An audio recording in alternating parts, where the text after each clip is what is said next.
연명치료를 결정해야 하는 순간은 대부분 준비되지 않은 상태에서 찾아옵니다. 아무런 예고도 없이 아무도 정답을 알려주지 않은 채로 말입니다. 병원에서 나오는 한 문장 때문입니다. 가족분들하고 잠깐 상담을 하고 싶습니다. 이 말을 들은 순간 많은 사람들은 같은 생각을 합니다. 아직은 아니겠지. 설마 지금은 아니겠지. 조금만 더 지나면 상황이 나아질지도 모른다고 말입니다. 하지만 현실은 다릅니다. 이 문장은 단순한 설명이 아니라 이제 누군가는 결정을 준비해야 한다는 신호입니다. 그리고 그 결정은 누군가 대신 내려주지 않습니다. 결국 가장 가까이에서 지켜보던 사람이 그 선택 앞에 서게 됩니다. 이 선택이 유난히 힘든 이유는 분명합니다. 우리는 이런 결정을 내려보는 법을 살아오면서 한 번도 배워본 적이 없기 때문입니다. 시험을 준비하는 법은 배웠고, 직업을 선택하는 법도 배웠고, 인생의 중요한 갈림길에 서는 법도 익혀왔습니다. 하지만 누군가의 치료 방향을 정하는 방법만큼은 어디에서도 배운 적이 없습니다. 그래서 많은 사람들이 같은 질문 앞에서 멈춰 서게 됩니다. 계속 치료를 이어가는 게 맞을까? 이제는 멈추는 게 맞을까? 내가 이 판단을 내려도 되는 걸까? 시간이 지날수록 병원에 머무는 날은 잦아집니다. 예전에는 대수롭지 않게 넘기던 검사와 통증도 이제는 한 번씩 마음을 붙잡아두곤 하지요. 그러다 어느 날 의사 선생님이 조심스럽게 말을 꺼냅니다. 가족분들하고 잠깐 상담을 하고 싶습니다. 짧은 문장 한 줄이지만 이 말은 많은 사람들에게 마음이 철렁 내려앉는 순간으로 남습니다. 왜냐하면 이 표현은 대부분 중요한 결정을 논의해야 할 시점이 가까워졌다는 의미이기 때문입니다. 그때부터 여러 생각이 머릿속을 스칩니다. 이제 연명치료를 결정해야 하는 걸까? 계속 이어가는 것이 옳을까? 멈추는 것이 옳을까? 당사자는 어떤 선택을 원했을까? 문제는 대부분의 사람들이 이 질문들에 대비할 시간이 없다는 것입니다. 상태는 생각보다 빠르게 변하고 의사의 설명은 낯설고 어렵고 결정을 내려야 하는 시간은 길지 않습니다. 그래서 막상 그 순간이 오면 누구라도 같은 고민을 하게 됩니다. 나는 지금 무엇을 기준으로 이 선택을 내려야 하지? 연명치료라는 말이 주는 무게 때문에 많은 사람들은 이 선택을 살릴 것이냐 말 것이냐의 문제로만 받아들입니다. 하지만 실제 병원에서는 이렇게 단순한 문제가 아닙니다. 어떤 치료는 도움이 되지만 어떤 치료는 오히려 당사자에게 더 큰 부담과 고통을 남기기도 합니다. 이 차이를 이해하는 사람과 이해하지 못한 사람의 결정은 현장에서 분명히 달라집니다. 그리고 지금 이 순간에도 갑작스러운 상황 속에서 당장 판단해야 하는 사람들이 있습니다. 상태는 급격히 변하고 가족의 의견은 엇갈리고 의료진은 더 늦기 전에 방향을 정해야 한다고 말합니다. 이런 순간에는 감정보다 상황을 어떻게 읽을 수 있는가가 훨씬 더 중요해집니다. 복잡한 의학 지식이 아니라 딱 필요한 몇 가지 기준만 알고 있어도 당황스러운 상황에서 중심을 잡을 수 있습니다. 결국 남는 질문은 하나입니다. 정말 힘들어지는 순간 나는 무엇을 기준으로 이 결정을 내려야 할까? 이제부터의 이야기는 현재 어떤 상황에 놓여 있는지, 그 흐름을 어떻게 이해해야 하는지, 그리고 어떤 기준으로 판단해야 후회가 남지 않는지를 차분히 정리해 나가려 합니다. 당황스러운 순간에 누군가의 말 한 줄이 기준이 되어야 할 때 이 이야기가 도움이 되기를 바랍니다. 연명치료 결정을 앞에 두고 많은 사람들이 가장 먼저 느끼는 감정은 슬픔보다도 혼란입니다. 무엇이 옳은지 몰라서가 아니라 어느 쪽도 쉽게 틀렸다고 말할 수 없기 때문입니다. 계속 치료를 선택하면 그래도 끝까지 해봤다는 마음은 남지만 혹시 당사자에게 불필요한 고통을 더 주는 건 아닐지 계속해서 마음이 흔들립니다. 반대로 치료를 멈추는 선택을 하면 혹시 너무 빨리 포기한 건 아닐까라는 질문이 머릿속을 떠나지 않습니다. 이처럼 두 선택 모두 결정을 맡은 사람에게는 부담이 됩니다. 연명치료 결정이 어려운 이유는 이 선택이 단순한 의학 판단이 아니라 감정과 책임이 동시에 얽힌 문제이기 때문입니다. 또 하나의 혼란은 누가 이 결정을 내려야 하는가라는 문제입니다. 의사는 의학적 판단을 설명해 주지만 결정을 대신 내려주지는 않습니다. 병원은 가족에게 충분한 정보를 제공하지만 마지막 선택은 보호자의 몫으로 남겨둡니다. 이 순간 많은 사람들은 마치 자신이 생사의 갈림길에 서 있는 것 같은 느낌을 받습니다. 하지만 실제로 내려야 하는 결정은 한 사람의 생명을 좌우하는 판단이라기보다 어떤 치료를 어디까지 이어갈 것인가에 대한 선택입니다. 이 차이를 이해하지 못하면 결정의 무게는 감당하기 어려울 만큼 커집니다. 연명치료에 대한 오해도 결정을 더 어렵게 만듭니다. 사람들은 흔히 치료를 계속하는 쪽은 희망을 붙잡는 선택이고 멈추는 쪽은 포기하는 선택이라고 생각합니다. 하지만 병원 현장에서의 연명치료는 회복을 기대하며 시행하는 치료라기보다는 몸이 더 이상 할 수 없는 기능을 기계와 약으로 대신하는 과정에 가깝습니다. 이 사실을 충분히 이해하지 못한 상태에서 결정을 내려야 할 때 사람들은 본능적으로 살리는 쪽을 선택해야 한다는 압박을 느끼게 됩니다. 이 압박은 주변의 말에서도 반복됩니다. 조금만 더 해보자. 그래도 끝까지 해봐야 하지 않겠나? 이 말들은 위로처럼 들리지만 실제로는 결정을 미루게 만들고 마음을 더 무겁게 만듭니다. 형제나 가족이 함께 결정을 논의해야 하는 경우 이 혼란은 더 커집니다. 각자 당사자와의 거리, 함께한 시간, 마음속에 남아있는 기억이 다르기 때문입니다. 누군가는 끝까지 치료를 원하고 누군가는 더 이상의 고통을 원치 않습니다. 이 과정에서 갈등이 생기면 문제는 치료 선택 자체가 아니라 서로의 마음을 이해하지 못하는 데서 시작됩니다.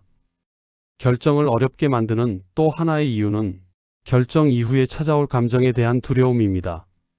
많은 사람들이 이 선택을 하고 나면 나는 어떤 마음으로 살아가게 될까를 무의식적으로 고민합니다.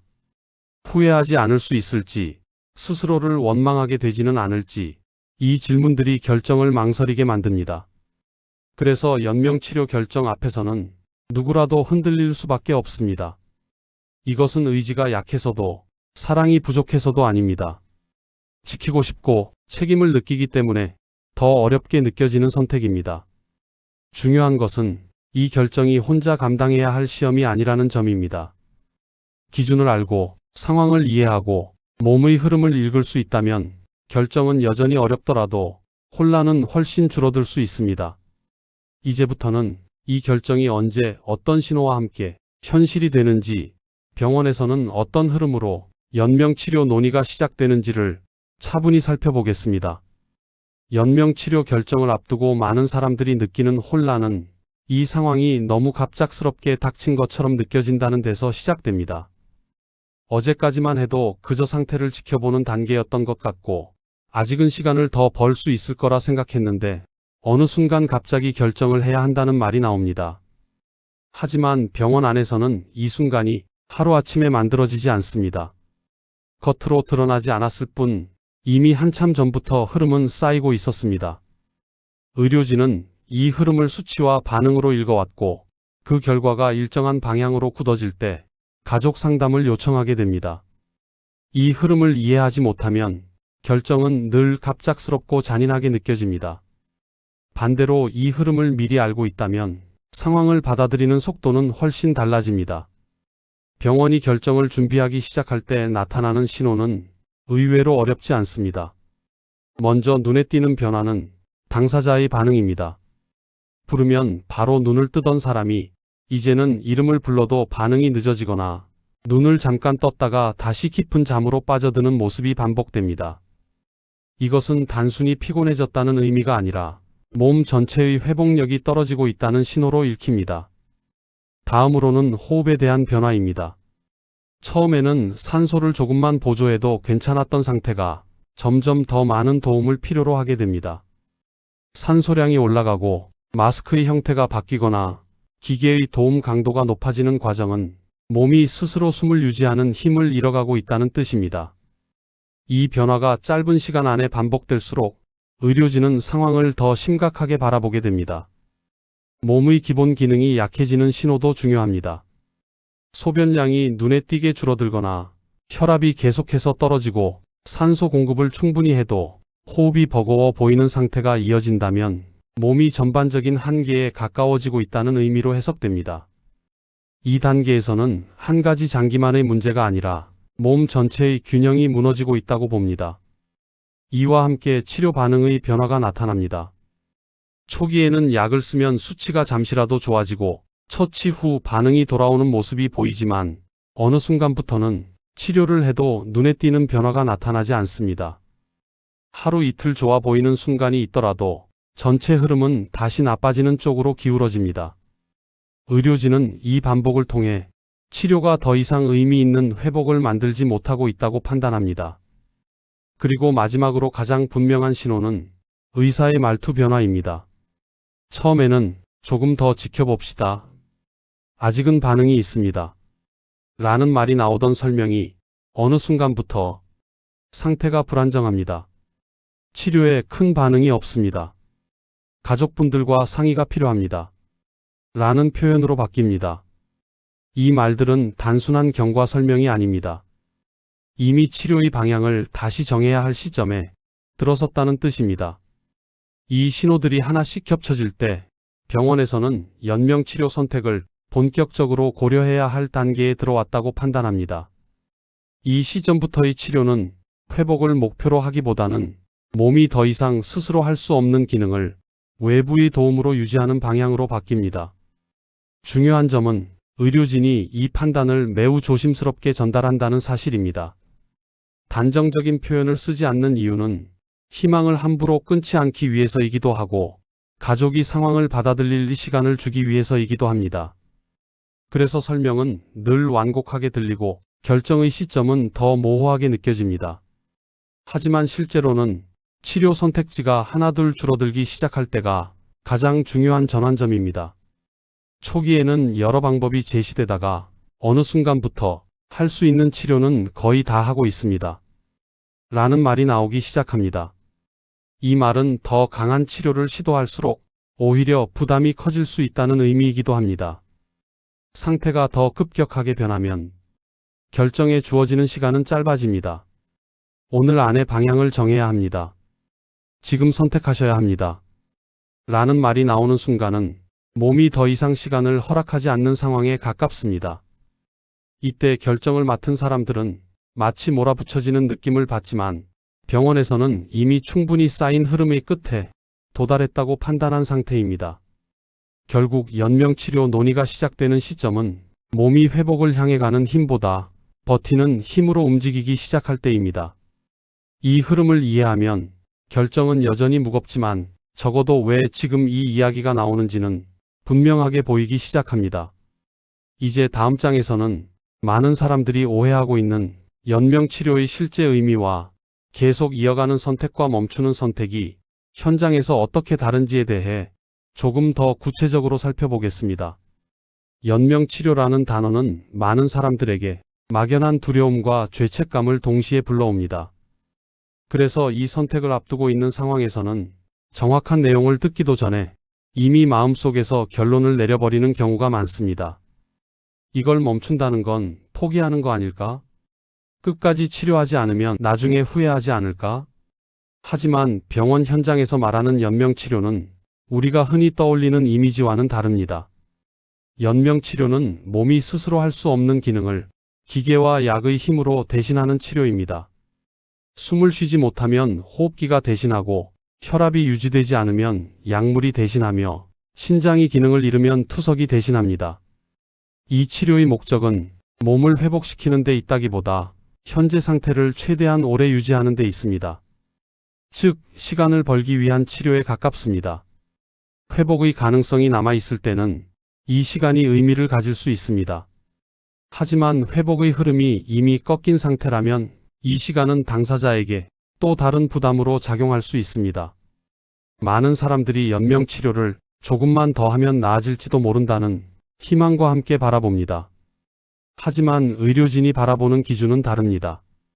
치료를 했을 때 몸이 회복 쪽으로 반응하는지 아니면 버티는 쪽으로만 반응하는지를 봅니다.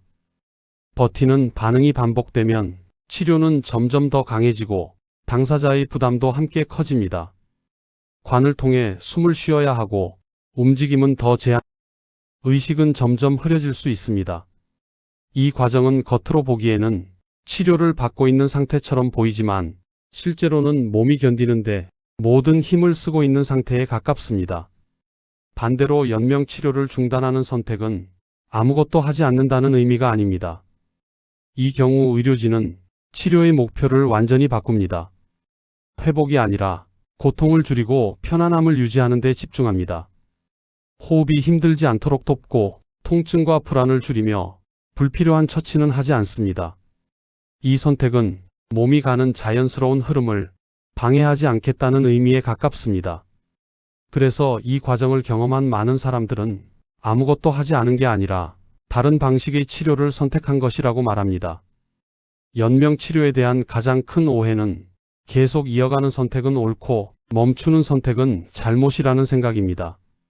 하지만 실제로는 어느 쪽이 더 옳다고 말할 수 없습니다. 중요한 것은 지금의 몸이 어느 선택을 감당할 수 있는 상태인가입니다. 이 차이를 이해하는 순간 결정의 방향은 조금 더 분명해집니다.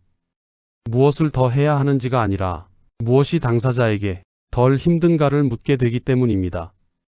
연명치료 결정이 실제보다 더 고통스럽게 느껴지는 이유는 이 선택이 혼자만의 판단으로 끝나지 않기 때문입니다. 대부분의 경우 여러 사람이 함께 고민해야 하고 각자의 감정이 동시에 얽히게 됩니다. 가족 안에서도 같은 상황을 바라보는 시선은 다릅니다. 함께 보낸 시간의 길이도 다르고 기억에 남아있는 모습도 다르며 마음속에 남아있는 미안함의 크기도 다릅니다. 그래서 누군가는 조금만 더 해보자고 말하고 누군가는 이제는 너무 힘들어 보인다고 말합니다. 이 갈등의 중심에는 누구의 말이 옳으냐가 아니라 각자가 감당하고 있는 감정이 있습니다. 어떤 사람은 끝까지 붙잡지 않으면 평생 후회할 것 같아서 두렵고 어떤 사람은 더 이어가는 선택이 지나치게 잔인하게 느껴집니다. 결정을 어렵게 만드는 또 하나의 요소는 결정 이후의 삶에 대한 두려움입니다. 사람들은 무의식적으로 이 선택을 하고 난 뒤 나는 이 기억을 어떻게 안고 살아갈까를 고민합니다. 나중에 혼자 남았을 때 스스로를 탓하게 되지는 않을지 그 질문이 결정을 망설이게 만듭니다. 그래서 많은 경우 결정은 미뤄지고 시간이 대신 판단해 주기를 기다리게 됩니다. 하지만 시간이 해결해 주는 경우는 드뭅니다. 오히려 더 급한 상황이 되어 선택의 여지는 줄어들고 마음의 준비는 더 부족해집니다. 이럴 때 필요한 것은 누군가의 의견이 아니라 기준입니다. 누가 더 크게 말했는지가 아니라 무엇을 중심에 두고 판단할 것인가입니다. 기준이 없으면 모든 말이 옳게 들리고 모든 선택이 틀릴 것처럼 느껴집니다. 연명치료 결정에서 가장 큰 혼란은 당사자의 생각을 정확히 알 수 없을 때 발생합니다. 그래서 많은 사람들이 그 사람이 원했을 선택이 무엇이었을까를 끝없이 떠올리게 됩니다. 이미 명확한 뜻이 남아 있다면 결정은 여전히 어렵지만 방향은 비교적 분명해집니다. 누군가의 판단이 아니라 그 뜻을 대신 전달하는 역할이 되기 때문입니다. 이 경우 갈등도 줄어들고 결정 이후의 마음도 비교적 안정됩니다. 하지만 대부분의 상황에서는 그 뜻을 미리 듣지 못한 경우가 더 많습니다. 이때 기준이 되어줄 수 있는 것은 말이 아니라 삶의 태도입니다. 어떤 순간을 중요하게 여겼는지, 고통을 어떻게 받아들였는지, 타인에게 부담을 주는 것을 얼마나 경계했는지 같은 것들입니다. 이 단서들을 하나씩 떠올려 보면 막연했던 질문은 조금씩 구체적인 방향을 갖게 됩니다. 무조건 오래 버티는 것을 원했을까? 아니면 의미 없는 고통은 원치 않았을까? 이 질문은 결정의 중심을 잡아주는 역할을 합니다. 기준이 생기면 선택은 여전히 무겁지만 후회는 줄어듭니다. 왜냐하면 그 선택이 충동이나 두려움이 아니라 이해와 존중에서 나왔다는 확신이 남기 때문입니다. 연명치료를 둘러싼 선택은 누군가를 포기하느냐의 문제가 아닙니다. 어떤 시간을 허락할 것인가를 결정하는 문제에 가깝습니다. 완벽한 결정은 존재하지 않습니다. 어떤 선택을 하더라도 마음 한구석에는 아쉬움이 남을 수 있습니다. 하지만 기준을 알고 내린 결정은 사람을 무너뜨리지는 않습니다. 상황을 이해하고 몸의 흐름을 읽고 의료진의 신호를 받아들인 뒤 내린 판단은 시간이 지나도 스스로를 완전히 부정하게 만들지 않습니다. 이 선택은 누군가의 생명을 판단하는 일이 아니라 그 사람의 마지막 시간을 어떤 방식으로 지켜볼 것인가를 결정하는 일입니다. 그래서 이 결정 앞에서는 강해질 필요도 없고 완벽해질 필요도 없습니다. 다만 충분히 이해한 상태로 선택에 서는 것이 중요합니다. 이 이야기가 언젠가 마주하게 될 그 순간에 조금이라도 중심을 잡는 데 도움이 되기를 바랍니다. 그리고 그 선택이 어떤 방향이었든 그 순간의 마음만큼은 존중받아야 한다는 사실을 잊지 않기를 바랍니다. 오늘의 이야기가 마음에 작은 숨을 틔워주었다면 그 여정을 이어갈 수 있도록 구독과 좋아요로 함께 걸어가 주길 바랍니다.